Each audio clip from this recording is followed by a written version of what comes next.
তো বন্ধুরা, আজ আমরা ট্রান্সফরমার নিয়ে কথা বলবো। ট্রান্সফরমার কয় প্রকার এবং কি কি? দেখো, ট্রান্সফরমার এর জানতে হলে এর ডেফিনেশনটা জানতে হবে।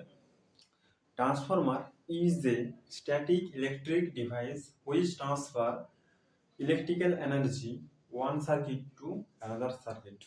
মানে ট্রান্সফরমার হলো একটি স্থির বস্তু যেটা কি করে ইলেকট্রিক্যাল এনার্জিকে একটা সার্কিট থেকে অন্য সার্কিটে ট্রান্সফার করে, ফ্রিকোয়েন্সি এবং পাওয়ারকে পরিবর্তন না করেই।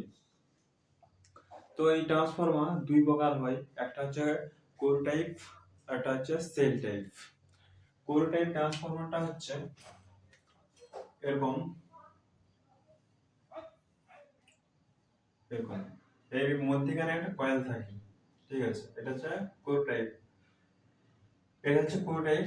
আর সেল টাইপ হচ্ছে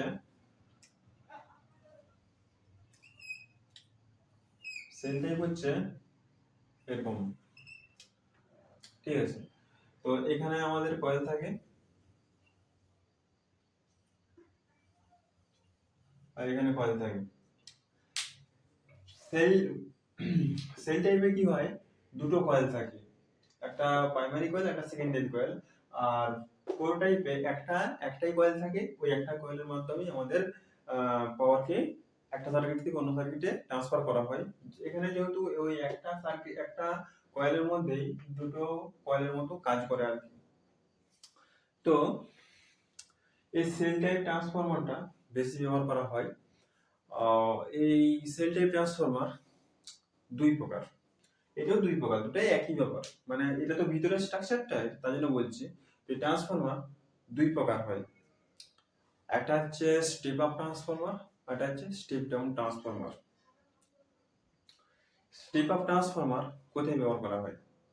স্টেপ আপ ট্রান্সফরমার ব্যবহার করা হয় পাওয়ার জেনারেটিং স্টেশনে। পাওয়ারকে স্টেপ আপ করার জন্য, বাড়াবার জন্য আমাদের এই স্টেপ আপ ট্রান্সফরমার ব্যবহার করা হয় পাওয়ার জেনারেটিং স্টেশনে। কেন ব্যবহার করা হয়? কারণ আমাদের পাওয়ার জেনারেটিং স্টেশনে 11 কেভি এর বেশি পাওয়ার জেনারেট করতে পারা যায় না। সেই 11 কেভিটাকে আমাদের কি করতে হয়, একটা শহর থেকে অন্য শহরকে নিয়ে যেতে হয়। তো আমি 11 কেভিটাকে তো একটা শহর থেকে অন্য শহরে নিয়ে যেতে পারবো না, তাহলে আমাদের সেখানে অনেক ভোল্টেজ ড্রপ হবে। মানে ধরো এখান থেকে যদি আমি একটা শহর, মানে এখান থেকে ধরো 500 কিলোমিটার 1000 কিলোমিটার দূরে একটা শহরে নিয়ে যেতে যাই, তাহলে কি হবে, একটা ভোল্টেজ ড্রপ হবে। তো মানে আমাদের 11 কেভি মানে কি 11,000 ভোল্ট, সেই ভোল্টেজটাকে আমি কিসের মাধ্যমে নিয়ে যাবো? ওয়্যারের মাধ্যমে। তো ওয়্যারের একটা নিজস্ব রেজিস্ট্যান্স আছে। তো যদি সেই রেজিস্ট্যান্সে আমি দিয়ে যাই, তো সেখানে ভোল্টেজটা ড্রপ হবেই হবে। তাই আমাদের কি হয়, স্টেপ আপ ট্রান্সফরমার সাহায্যে ভোল্টেজটাকে বাড়ানো হয়। আমি এখানে স্টেপ আপ ট্রান্সফরমারটা আঁকছি, ঠিক আছে? স্টেপ আপ ট্রান্সফরমারটা এরকম হয়,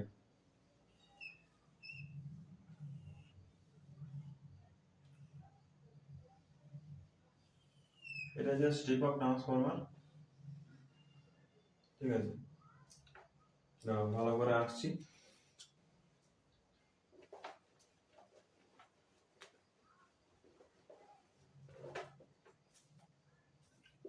এটা হচ্ছে আমাদের স্টেপ আপ ট্রান্সফরমার।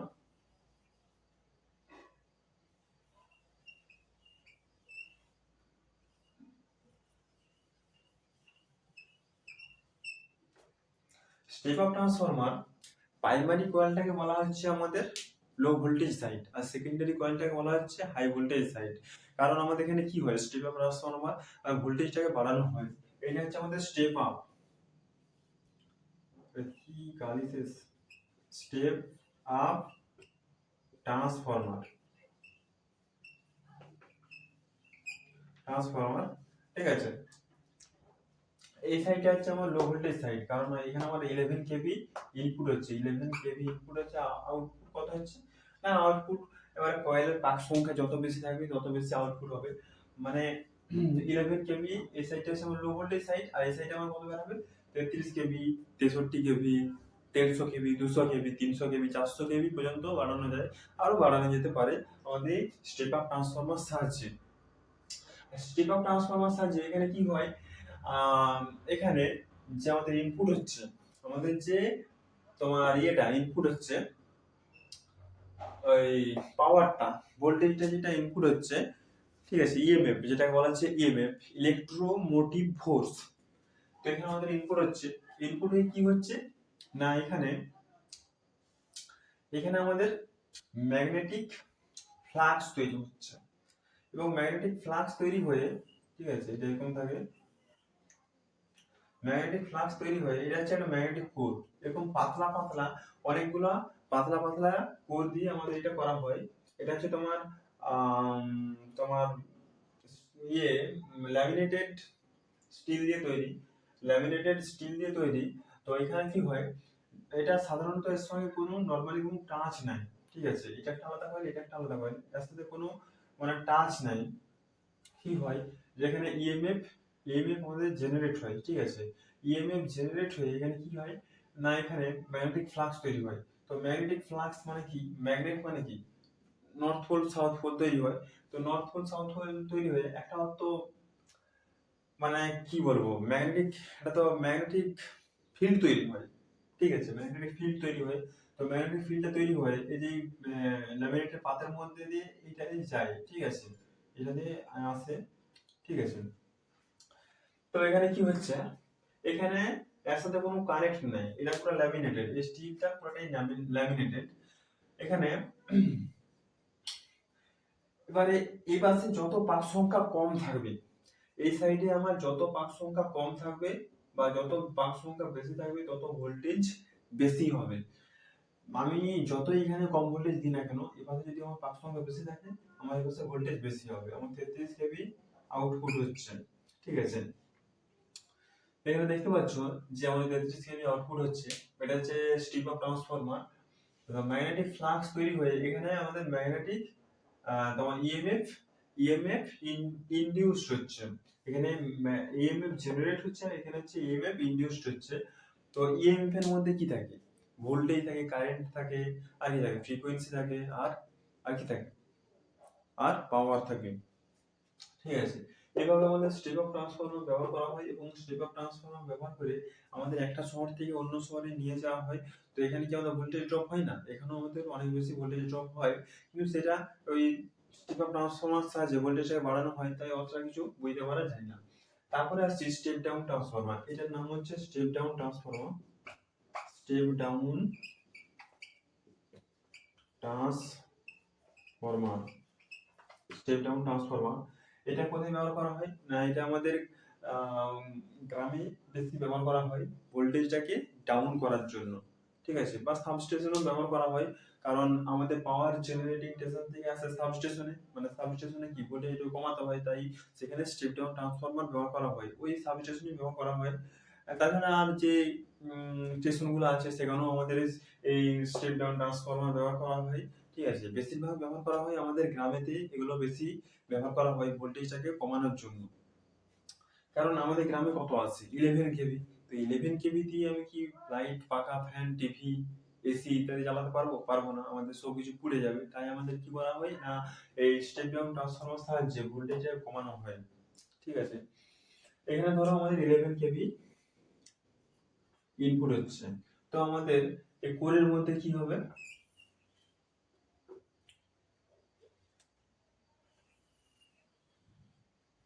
এই কোরের মধ্যে কি হবে না, আমাদের যখন 11 কেভি একটা দেওয়া আছে, তো এই এই যে আমাদের ল্যামিনেটেড কোর আছে, ঠিক আছে। তো এই কোরের মধ্যে দিয়ে এই কোরে আমাদের ম্যাগনেটিক জেনারেট হবে, মানে ইএমএফ জেনারেট হবে। ইএমএফ জেনারেট হওয়ার পরে এখানে ম্যাগনেটিক ফ্লাক্স গুলো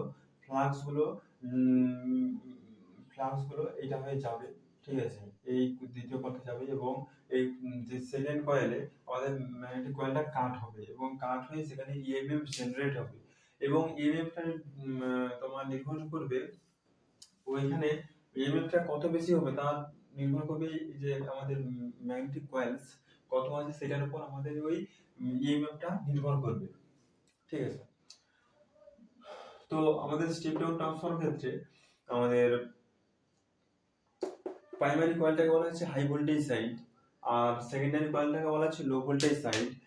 প্রাইমারি কয়েলে আমাদের পাক সংখ্যা বেশি থাকবে, আর সেকেন্ডারি কয়েলে পাক সংখ্যা কম থাকবে। তো সেকেন্ডারি কয়েল থেকে আমাদের 11 কেবি ঢুকছে, প্রাইমারি কয়েলে আমাদের 11 কেবি ঢুকছে, সেকেন্ডারি কয়েলে কত বেরাচ্ছে 220 ভোল্ট বা সিঙ্গেল ফেজ, 420 ভোল্ট বা থ্রি ফেজ আমাদের বেরাচ্ছে। এটার সাহায্যে আমরা কি করতে পারি না, এটার সাহায্যে আমরা তোমার কি করতে পারি, লাইট, ফ্যান, পাখা, TV, AC, fridge, refrigerator, induction, ঠিক আছে, হিটার, সবকিছু আমরা এখান থেকে ব্যবহার করতে পারি, সবকিছু আমরা এখান থেকে ব্যবহার করতে পারি। তো এইটা বুঝতে পেরেছো, যেখানে আমাদের মানে একটা ইএমএফ ইনপুট হচ্ছে, একটা ভোল্টেজ ইনপুট হচ্ছে, ঠিক আছে, এই যে আমাদের ট্রান্সফরমার ক্ষেত্রে এটা বলা হচ্ছে ইএমএফ জেনারেটেড, ঠিক আছে।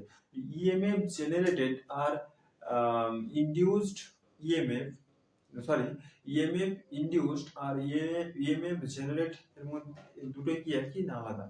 দুটো অবশ্যই আলাদা। ইএমএফ জেনারেট মানে এটাকে বোঝাচ্ছে, কারণ এখানে ইএমএফটা ইনপুট হচ্ছে, ইনপুট হয়ে এখান থেকে এখানে যাচ্ছে, তো এখানে কি জেনারেট হচ্ছে, এখানে ম্যাগনেটিক ফ্লাক্স গুলো কাট হয়ে এখানে আমাদের ম্যাগনেটিক ফিল্ডে যাচ্ছে, এবং এখানে আমাদের ম্যাগনেটিকটা ইএমএফটা ইনডিউসড হচ্ছে, তার জন্য এই কয়েলটাকে সেকেন্ডারি কয়েলটাকে বলা হচ্ছে ইনডিউসড ইএমএফ, আর প্রাইমারিটাকে বলা হচ্ছে তোমার জেনারেট ইএমএফ, ঠিক আছে। আজ সে পর্যন্তই, ঠিক আছে ভাই।